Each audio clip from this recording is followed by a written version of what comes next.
Good day po sa lahat. Welcome sa ating channel, Everyday Flavors and Fun. Ngayon po ang lulutuin natin ang paborito nating mga Filipino, sinigang na baboy.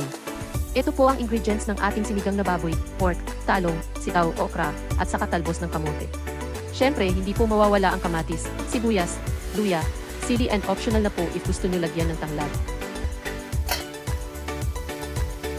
First step. Magpakulo ng tubig.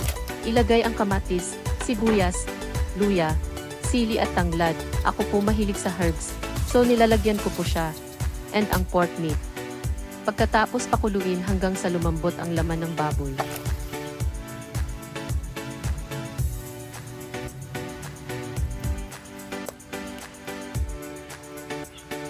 Hindi po lahat mahilig sa herbs and spices, so optional na lang po.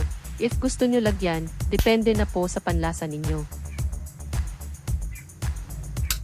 Check nyo po if malambot na ang pork meat. If malambot na, ilagay po natin ang ating mga gulay. May sequence po ang paglalagay ng gulay. Syempre, unahin po natin yung medyo matagal lumambot, tsaka po yung madali lang maluto. Inuna ko po ilagay ang sitaw, habang pinapalambot, ilagyan ko na din ng powder na paminta.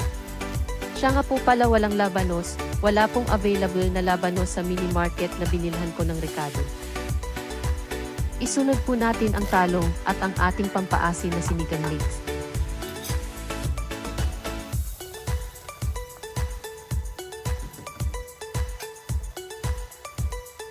Susunod po okra. Ako po pag nagluluto ng sinigang di ko na po tinatakpan basta luto na ang pork meat para hindi po ma-overcook ang gulay.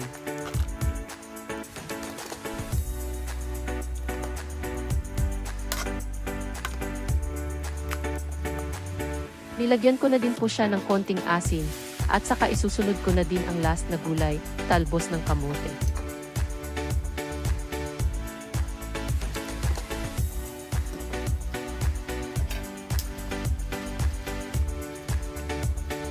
Pakuluin hanggang sa maluto na po ang talbos ng kamote. Ayan, luto na po siya, madali lang diba? Ready to serve na, masarap na peres ng sinigang, patis, bagoong, or alamang, perfect combination po talaga yan. Thank you for watching. Please tune in po kayo sa susunod nating lulutuin. If nagustuhan niyo po ang video na ito, please hit the like button, and share niyo na din po sa friends and family ninyo. And please don't forget to click the subscribe button. Maraming salamat po.